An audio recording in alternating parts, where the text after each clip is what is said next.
Au nom du Père et du Fils et du Saint-Esprit. Amen. Nous reprenons aujourd'hui le temps ordinaire. Et dans les évangiles de ce dimanche, nous écoutons les différents épisodes de la vie de notre Seigneur. Sa vie publique après le baptême jusqu'au moment où le Christ entre à Jérusalem pour sa passion. Cette année, nous méditons surtout l'évangile de Saint Luc. Précisément le texte de ce dimanche débute alors que Jésus se dirige vers Jérusalem. Il prend la résolution de faire, pour la dernière fois, le chemin vers la cité sainte, où il subira sa passion et sa mort.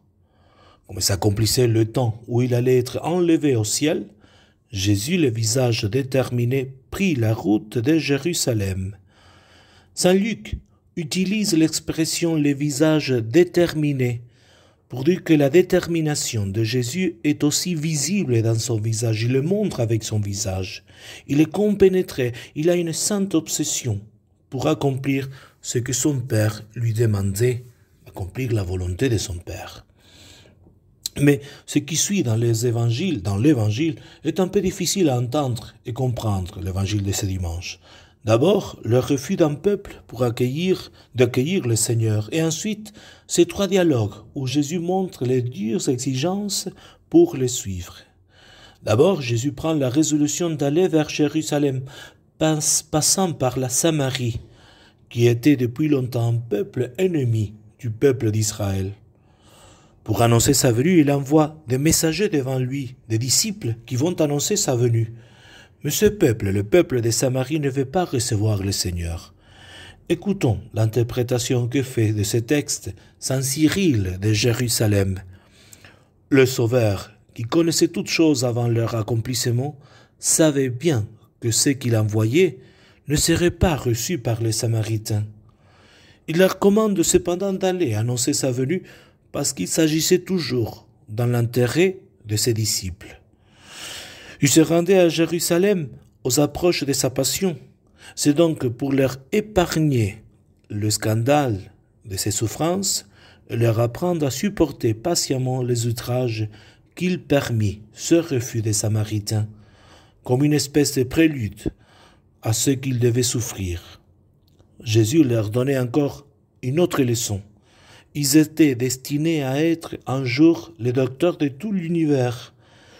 Et les apôtres devaient parcourir les villes et les bourgades pour y prêcher l'Évangile. Et ils devaient nécessairement rencontrer des hommes qui allaient refuser de recevoir la sainte doctrine de l'Évangile et ne permettraient pas à Jésus de demeurer au milieu d'eux. Il leur apprend donc qu'en annonçant cette divine doctrine, les apôtres et les disciples doivent se montrer pleins de patience et de douceur, fuir tout sentiment de haine et de colère, et ne jamais chercher à se venger contre ceux qui allaient les outrager. L'Évangile nous décrit ensuite les dialogues avec ces trois hommes qui voulaient rejoindre le groupe de disciples. Le premier s'offre spontanément. « Je te suivrai partout où tu iras ». La réponse de Jésus est absolument honnête et réelle. Il ne décore pas la réalité, il ne veut pas non plus de fausses illusions. Son conseil était finalement, avant de devenir mon disciple, considère bien ce que cela va te coûter. Suivre le Christ suppose un détachement à toute chose, non seulement matériel, mais, ce qui est le plus difficile, à celle de l'ordre spirituel. L'amour propre, la recherche des honneurs de ce monde, la reconnaissance, le pouvoir, renoncer à l'envie des possessions, à la vanité, à l'ambition, au désir d'être reconnu, à l'applaudissement des autres, abandonner ses propres critères. Les renards ont leur terrier, les oiseaux du ciel ont leur nid, pour imiter finalement en tout le Seigneur. Il n'a rien de ce monde. Tout ce que Jésus possède est du ciel. Le deuxième cas part d'une invitation du Seigneur. L'homme demande un temps. Le Seigneur l'invite, mais le futur disciple, on peut dire, demande un temps. « Seigneur, permets-moi d'aller d'abord enterrer mon Père. » Dans la façon de parler du temps de Jésus, ce que cet homme demandait, c'était plutôt de rester auprès de son Père jusqu'à la mort de celui-ci et pouvoir gérer pendant ce temps les affaires, que tout soit bien ordonné au moment où il va quitter sa maison pour le suivre. Mais qui sait le moment où cela arrivera? Dans ce futur indéterminé, cet homme aura-t-il toujours la même force et de volonté pour suivre le Christ?